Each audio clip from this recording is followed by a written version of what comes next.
Now, as I say, Coase also realized we have to say something about what's wrong with firms sometimes. Here, Coase sort of appealed to the idea that if you try to move towards the one firm in the world solution, you would have a boss who is managing more and more activities as the firm grows and grows, and he or she has limited capacity and so can't really do a good job of this and will start making mistakes. So that is the cost of having too big a firm. Now, my view is that the questions Coase raised are brilliant, and it's still very much, by the way, worth reading. It's worthwhile reading his article. But I think his answers are not so brilliant, and they haven't really been very useful, I think, for the profession. They've been difficult to formalize and operationalize, particularly these haggling costs.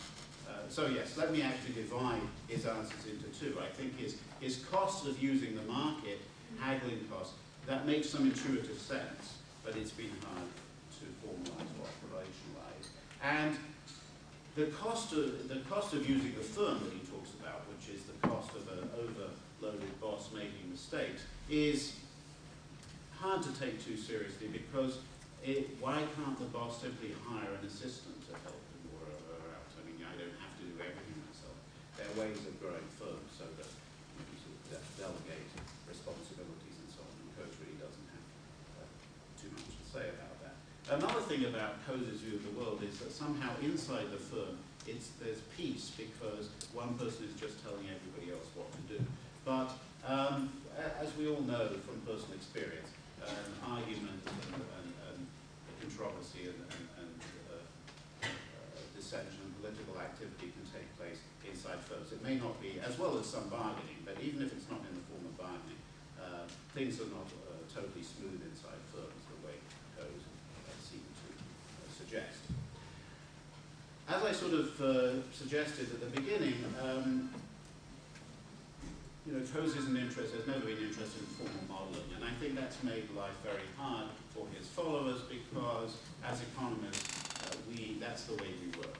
Okay, verbal stories rarely survive over time. If you can't formalize something, it doesn't really grow, and that I think has happened with Coase's answers. They sort of stay. They haven't developed. Now, in fact, it's not just him. Other people have found it hard to proceed because they found it difficult to operationalize haggling costs. So let's focus on what he thought was problematic about haggling costs. And I think one of the reasons for this can be traced to a paper published in 1960 by an economist just as famous as Coase, called Coase. Ronald Coase himself, in 1960, writing on the seemingly different topic of externality, so this is 23 years later, made the following observation. So this is sort of an implication of Coase's 1960 paper. Suppose I'm a buyer and you're a seller, and you can provide something for me, a good or service, that is worth more to me than it costs you. So let's pick some numbers which I'm going to use right to the top. 10 and 20. Suppose it costs you 10 Turkish lira or dollars and it's worth 20 to me. Then it would be silly for us not to trade the good. It's worth more to me than to you. So we'll find some price between 10 and 20 so that we're both way better off. And why should we not take advantage of this gainful trade? Now, of course, there's an issue about what the price should be. I'd like to pay 10. I know I can't pay less than 10 because otherwise you won't sell it to me. And you'd like to charge 20. You can't get me to pay more than 20 because I won't. I prefer to walk away. Assuming no violence or anything. It's going to have to be a price between 10 and 20. But what is it going to be? That's a whole range. So we may sort of haggle, but at the end of it, we'll settle on something in between. Let's say we split the difference at P equals 15. But then what Coase pointed out is the following. If we anticipate this, if we're far-sighted, we're going to realize, let's say, that as a result of all this haggling, we're why should we bother to go through the haggling?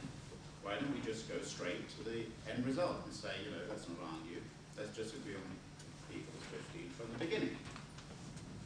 So this is really what the Coase theorem, 1960. So there are these two famous articles by Coase, 37, which is Why Do We Have Firms, and Coase 1960, which is really about externalities and how parties can often take care of them themselves by negotiation. And I'm just applying that second idea to this context. And basically, the implication is, you know what, if we're going to agree on some price, why don't we figure out that that's what's going to happen and just go straight to that solution and dispense with all the haggling. Now, okay, the Coase theorem, that sort of implication, for those I don't know, I assume many of you have come across it, to get the result that we will costlessly get to a price of 15, say, you need some assumptions such as no asymmetric information and things like that. But at least for our purpose, it doesn't seem, I think, that asymmetric information is very important for the theory of the firm. That may sound like a bold statement, but just, I guess you better trust me for the duration of the talk. But anyway, that's not the way I want to go. I want to deal with a world where we both know, have the same information. And then what I want to argue is that, you know, it's rather hard to get away from this result.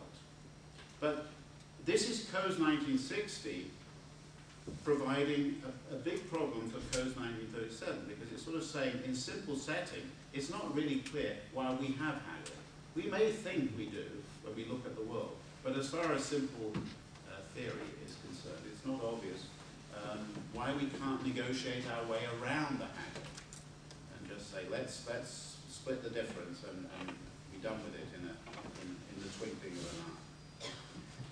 Okay, so what is the literature on the theory of the firm since Coase? I mean, how has it dealt with the problem of the Coase theorem? There are two main strands of the literature. One is something called transaction cost economics, which is associated with the names of Oliver Williamson and Kleinkorf and Ulshan. And that part of the literature has basically ignored this problem because it's like Coase is not really formal. That doesn't mean it's not good. It actually, it is good, and there's been significant progress in that part of the literature, but it's not at all a formal theory of the firm. And if I had more time, I would be happy to talk about that theory, but our time is short, so I'm just going to mention it and say that it has sort of sidestepped the whole issue of Coase environment and the Coase theory. Now, the second strand of the literature, which is more formal, is something I've been engaged in with co-authors, two co-authors, Sandy Grossman initially, and then John Moore. That's something called the property rights theory of the firm. And because that's formal, that has had to take a position on Coasean bargaining. And basically, what we did was to say, yes, let's go along with this idea that we will bargain efficiently ex post, a la Coase 1960. But let's introduce a new feature, which is that value and cost depend on some prior actions, investments, we call them, relationship-specific investments. So think of the buyer undertaking actions which create that value of 20, and the seller undertaking actions which lead to that cost of 10. It turns out, if you formally, that if the parties always split the difference, let's say, and have a price of 15, then each party will find that the action they took to bring about the outcome is they don't get the full gains from it because some of it goes to the other party in the bargaining process, in the split the difference part of the bargaining. And so the parties will underinvest in actions which lead to high value or low cost. And in this property rights literature, what people have done is to look at how you can mitigate this underinvestment problem by allocating asset ownership. Okay, this is another thing I don't want to talk about, so I'm just mentioning it. All I want to say is that the formal part of the literature has sided with Coase 1960 has basically said, let's forget haggling. Let's just go with an efficient ex post bargaining outcome, but let us worry about distortions in ex ante investments. Okay, now, obviously, since I spent a lot of time working on that, you know, I think some of it's pretty good, but I also think it's limited. I think, and this is also something I said yesterday in a talk that some of you heard, if we want to understand the internal organization of large firms, I don't think we can do it with a theory which says that people will always bargain efficiently ex post. Because then understanding bureaucratic processes in large firms, it just has no meaning, because it doesn't matter, we always bargain. You know? So it would be all the people at Sabanci University sit down and negotiate every week about what they're going to do and how much each of them is going to be paid. You know, not just what you teach, but your committee assignments and everything like that. In a world like that, you don't need any sort of authority structure. All that matters is going to be who owns which assets. So it's too narrow, the perspective in the property rights literature for us to, I think, get interesting theories of internal organization. So, to summarize, and we've already reached the end of part one, some of you are looking a little hot. I don't know whether, is there, the ventilation is probably fixed. Is there? Oh, there. Did we do anything about it, or are people?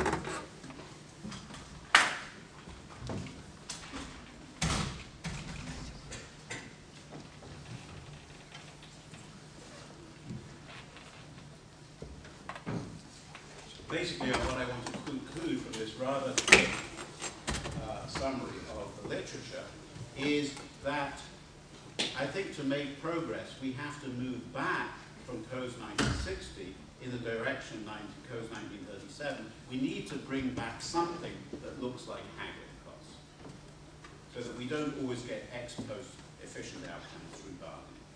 Okay, so this is now into part two. So this is what I've been trying to do in this recent work, which starts off with a paper with John Moore, which was published in the Quarterly Journal of Economics in February 2008. So I'm going to start off by describing this. And